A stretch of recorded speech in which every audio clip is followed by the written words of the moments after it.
if you're trying to buy a home right now or you know someone who is, well, the story, it's the same. A seemingly endless search, soaring prices, and homes getting snapped up quite fast. But there are a few ways to get the edge on other buyers, and real estate expert John Adams is here to talk more about that. John, good morning. How are you today?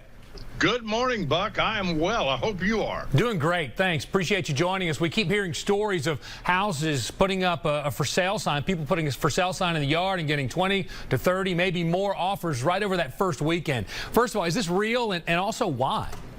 It is real, and it's just crazy. This is, you might say, the perfect storm in real estate, because what we've got now is a severe shortage of inventory, and that shortage is primarily in starter homes. And so it's particularly difficult for people who are trying to get onto that first rung of the real estate ladder, if you will. So who is it? Who's driving this bidding frenzy?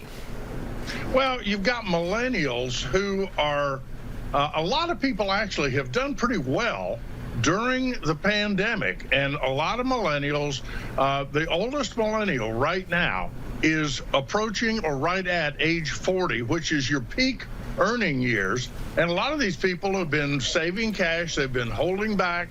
As we've talked before, many millennials are a little bit slower to reach some of the life touchstones that the baby boomers did.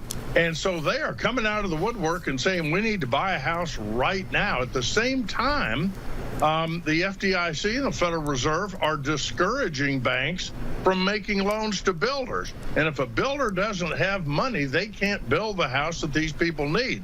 So it's a real problem. All right, heads up if you're a potential buyer, because I know John Adams has some recommendations and some advice for how to cope with the situation, don't you? This is amazing. I didn't ever think these words would be coming out of my mouth, but here they come. If you want to be successful today, you got to do three things.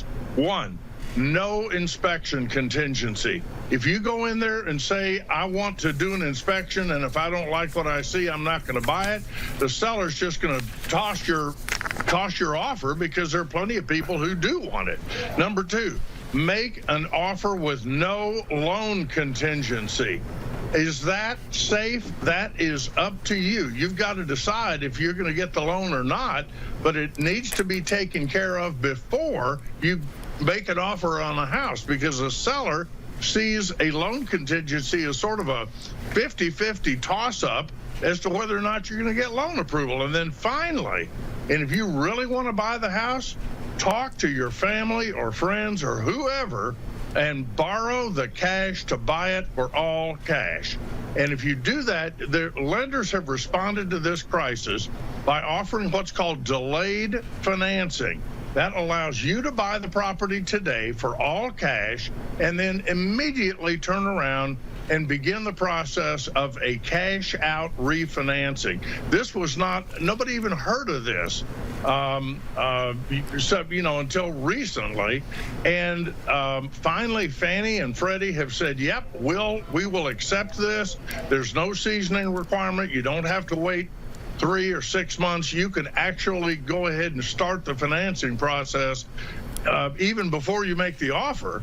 Obviously, you have to have the house, but this is how the market has responded.